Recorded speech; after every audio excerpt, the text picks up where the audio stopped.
racing. Yeah, it was a lot of fun to watch you go through the corners at DuQuoin with a 3,400-pound stock car sideways. It was really cool. You should be behind the wheel trying to slide a 3,400-pound car through the corners. Yeah, I can only imagine. This has been a very competitive season. We know that after 16 races, there have been 13 different winners, 11 first-time winners, of which you are one of. But despite the fact that there's been 13 different winners in 16 races, a very competitive season, no driver has won as many as you have this year. You are the only 3-time winner on tour this year with back-to-back wins at Salem and Chicagoland, and of course we just talked about it last week on the DuQuoin Mile Dirt. Your confidence in looking at last year and this year certainly seems on the rise. Is that in fact true, or is it all part of being a part of the Beneretti Motorsports organization, or maybe a little bit of both? It's definitely a little bit of both. Billy Venturini, since day one when I got associated with him last year, he's been such a great help in just helping me develop into a stock car racer. It's there's a lot of things to learn, and it looks like these cars just drive around there and kind of roll around, but it is so hard from behind the wheel to make them do what you need them to do to advance your position. And talking about all the different winners this year, it's I think you said 13 different 13 winners. and 16 races, yeah. It definitely is confident building when you win a race, but that just shows how competitive this series is.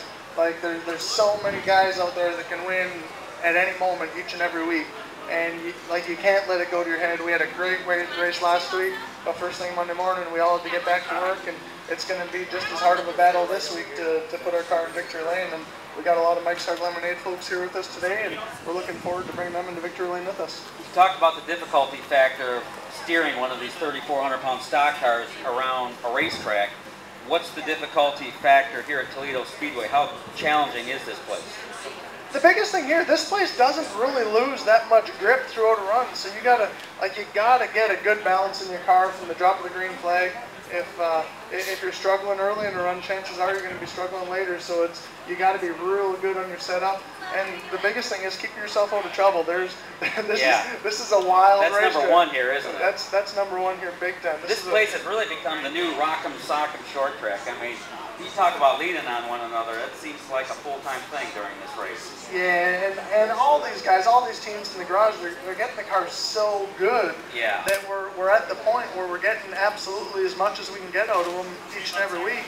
And there's only so much these cars will offer. That's like we're right at that point each and every week.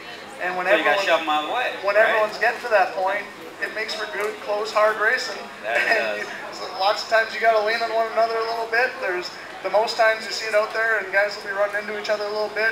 And as much as everyone thinks, oh, that guy just tried to take him out, that's just how hard we're actually trying.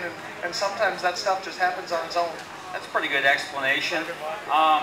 We know that you would more than likely be in the thick of the championship chase this year. You're not, because you missed 2 races. You keep on rubbing this in, don't you? There's not so much a rub in. I think any driver on this tour would have missed those 2 races for the reasons you did. You got to drive Dale Earnhardt Jr.'s NASCAR Nationwide Series car. How is it that you got that opportunity? How do you know Dale Earnhardt Jr.? How did that relationship happen, develop?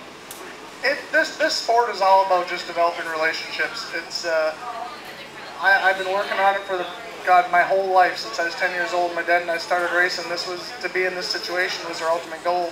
And since then, we've just been working real hard at developing relationships with teams, developing relationships with sponsors, and just putting yourself in position for when there is a spot available to be on their radar. And do you hang out with him?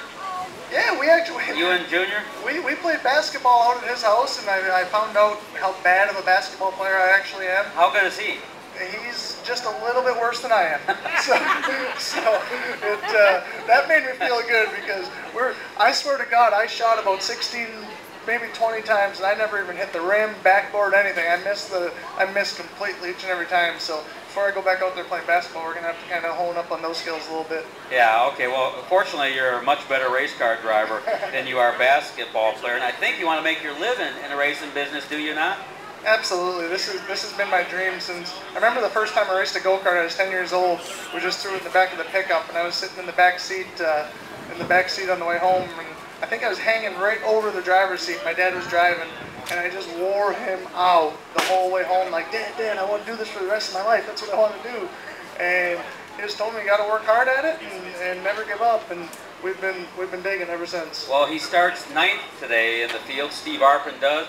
He's the only Canadian in the lineup, and just for you, we're going to play the Canadian national anthem to lead into the big race today. Awesome! It's so well, cool. Not just for you. We do have a lot of race fans from Canada that actually come down. Yeah, to that's watch. what I was just going to say. It's so cool coming up here to Michigan racing, or Michigan area racing. We're in Ohio right now.